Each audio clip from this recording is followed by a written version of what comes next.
I don't know if anybody here is paying over 100,000 Rand in tax every year, but if you are, you can reduce it by quite a large sum of money whilst also making a business. That act is specific to people who want to use those residential units for the purpose of trade.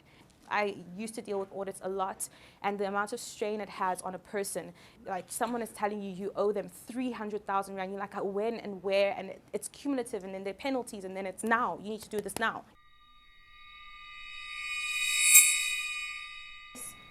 So I'm Natasha Lord, owner of Lord Business Solutions, and essentially what I try to do is get people to have confidence around their taxes. It's a very scary topic. It's a topic that people are obviously not very comfortable with. I think that's anything to do with money. People always think they're doing it wrong. So when people come to me, what I'd like to see is their shoulders going, okay, cool, it's not that bad. I kind of get it, you know, maybe you do it, but I kind of get it. I also like to feel a bit redundant. I love it when people say, oh, it's that simple, it's okay. So that's what we do, and that's the space that we come from. And so we deal with a lot of people through the lens of essentially helping them understand their taxes, helping them grow towards their goals, and understanding what the next level of their business, what the next level of their life looks like through the lens of their tax compliance. So that's us. When we're looking at you purchasing property, obviously this space is not just for your residential property. This is now looking at ROI. This is looking at your investment property purchases. So when we're looking at it through through that lens, these are the few vehicles you can purchase your properties through. As a business, and like they were saying with Tough, you're going to go and seek for funding through a business lens. The way that you're going to do that is you're going to have a company incorporated with CIPC.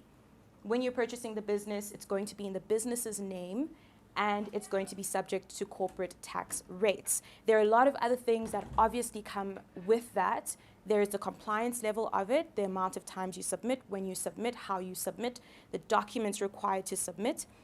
But essentially, you're going to be purchasing it through a business who is considered a juristic person in the eyes of the law. That simply means that business is not you. Even if you own the business, that business is not you. You have to see it differently, you have to report it differently, and also separately. The second way you can do this is as an individual. This is you. You are the person who's responsible. You're going to have individual tax rates applied, and also with special trusts. Doesn't really happen that often, but with special trust, individual tax rates apply, which are different. There are different deductions, exclusions, inclusions, and qualifications. So that's through an individual. If you're purchasing it through a trust, which we get a lot of questions about trust, should I do it? It's in the trust name. A trust is very separate. It technically doesn't have any owners, holders. It just has trustees, and it's going to be subject to trust rates.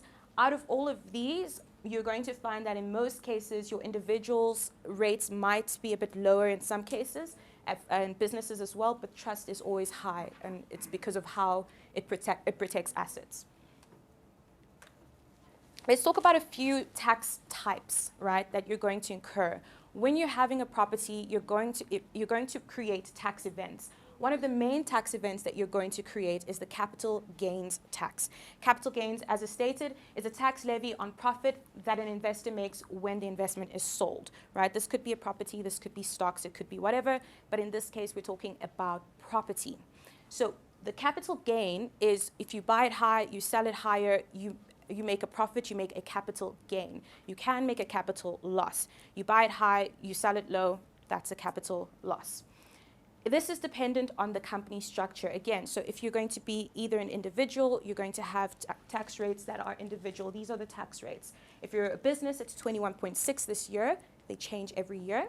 If you're an individual, it's 18%. If you're a trust, it's sitting at 36%. So it's the vehicle that you choose to buy the property in will determine, and sell it eventually, will determine the rates that are applicable. Also ownership, right? So who owns this property? That also talks to the capital gain tax, as well as then it indicates the tax structure, right? So ownership is a big implication. It determines which tax rate you're going to be subject to, and then second to that, the tax structure that you fall into. And also the different types of maneuverings that you can make around it. Depending on the structure, you're going to have different strategies that you can actually use around reducing your capital gain. More on capital gain is that these are the specific events that trigger it. So if you have a 2 million gain or loss on the disposal of your primary residence, you're going to be paying capital gains. Most of your personal use assets, retirement benefits, payments in respect of a long-term insurance policy. You do have an annual exclusion of 40,000 Rand on a capital gain or loss. So that's essentially how much you have, and then you start paying on top of that. Small business exclusion of capital gains for individuals of 55 years older of 1.8 million. And then instead of the annual exclusions are granted to individuals of 300,000 Rand in the year of death. And that's talking to your estate duty tax. Can I ask, if I buy a property for 3 million rands and sell it for 2.5 million rands, do I pay capital gains? No, that's a capital loss. But you still need to report it, and there are a few other things that we'd need to know about the case. So it's also, I'll say this to people, is that sometimes people try to ask me specific questions, but there's so many if this, then that, right? It's very hard to give a straight answer without having all the documentation in place and having a look at your e-filing profile. This is why we do the consultations, because I want to give you a straight answer, but basically the basic thing is you have a capital loss, you're not paying tax. Yeah. Okay, let me ask you the questions. What is confusing you guys? We don't understand why we need to pay tax. You don't understand? Okay, that's it. Yeah. So the thing that we kind of go off is, well, no one's asking me, so why do I need to do it? And what I don't like is when people get into a situation with, like this gentleman, why do I need an accountant? Why do I need to pay tax? And then you have to pay 50,000 Rand. If you don't know, it's bound to happen. It's an inevitable, right? It's really an inevitable thing. And the reason we don't understand why we need to pay tax is because we don't understand what's happening in our lives and how that creates tax events. It seems unnecessary, but it's legal. It's the law. If you're a citizen of this country, this is what you need to know. You are in charge of your own tax affairs, and you're legally required to be able to declare this. SARS is really on the up and up. I don't know if you guys have noticed, especially with your e-filing accounts, SARS is really getting, you've got auto assessments, right? That happened in 2019. What are auto assessments? They have your bank data, they have your employment data, they have your investment data. It's not going to be long before they integrate, okay, you own a company. Your company is making this money, money's going out of the company account to your account, why aren't you declaring it, right? So it's an ongoing thing that if you do not, you're bound to have it catch up with you. And SARS can audit you, and they do audit very often, and it's not pretty. I used to deal with audits a lot, and the amount of strain it has on a person, like someone is telling you you owe them 300,000 Rand, you're like, when and where, and it's cumulative, and then there are penalties, and then it's now, you need to do this now. So what I try to do is, you need to know.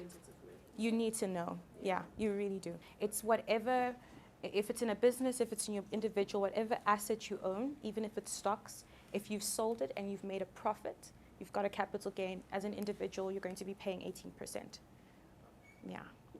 So that's very, very important. There are a lot of loopholes to reduce it. Yes, very much so. That's the point of an accountant. You understand the application of the law. I didn't even share with you guys the biggest and most amazing tax law. I can't believe I didn't say this. So there's a section of the Act called Section 13(6), but that's what it's called, okay? And essentially this tax law, and I don't think any of you might have heard this, but if you're doing any kind of development, this is important to know.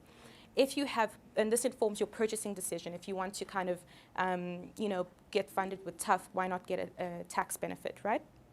Section 13(6), it applies to residential units. You need to have 5 new and unused. Again, those terms have their own definitions, but new and unused properties.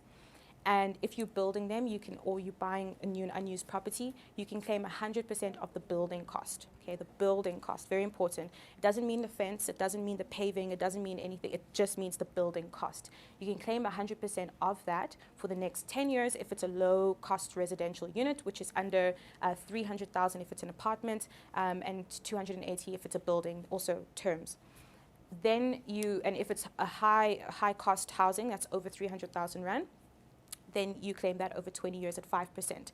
So if you bought it for 100,000 Rand, 10% is obviously 100, for a million Rand, 10% is obviously 100,000 Rand that you can write off for the next few years and for 10 years. And if you're doing it at 5%, it's 50,000 Rand as a deduction off of your tax for the next 20 years, okay? It's a great act, right? It's amazing. There are things out there that you can do to legally reduce. Something called a Section J12. You can invest in a property that's Section J12 property. It's R1 million. You can take that whole million and reduce your tax rate, your tax liability by that in the year of assessment. Okay, so there's so many cool things. It's just, does it work for you? Can you buy 5 new and unused properties? What does that look like for you? But if you're spending R1 million, you're basically not paying tax at all. I don't know if anybody here is paying over 100,000 Rand in tax every year, but if you are, you can reduce it by quite a large sum of money whilst also making a business. That act is specific to people who want to use those residential units for the purpose of trade. So what are they saying? They're saying we need people to develop South Africa and we want new and unused property. We're favoring that you're going into places where the low cost, that's low cost housing. You're not paying, people are not paying you rent of over 1% of the amount. So they're paying up to about 3,000 Rand in rent. You're developing the nation. Cool. Tax Act. Incentive. There you go. Yeah, so there are cool things. It's just that, does it work for you? It's a conversation. It's a conversation. Yeah. It's a deduction. So if you're having 200,000 Rand tax bill and your deduction is 100,000 Rand, you reduce it. If you don't have 100,000 Rand, it's not a cash back. So you can't get a refund if so, you know what I mean? And if you dispose of the property, the whole thing kind of ends, and again, the property has to be new and unused, which in its own way it has its own definitions. Yeah. It also applies to improvements. So if you improve on the property, then you can also deduct that. Do you need an accountant? Yes and no. If you don't know how to use your e-filing account, if you don't know what the tax laws say about different tax, if you haven't dealt with it before, especially, I would say, speak to someone first, and then if that, then you can decide that you want to either get an accountant or get information on how to do it yourself. If you feel confident, you want to take that step and learn about it. That's me. That's us. If you have any other questions, you guys can feel free to contact us. These are our contact details. You can follow us on Instagram. I share educational videos at Tax with Tash, on TikTok, on LinkedIn, and then the website has everything that we do. You can book a consultation. I know some of my consultants are sat somewhere.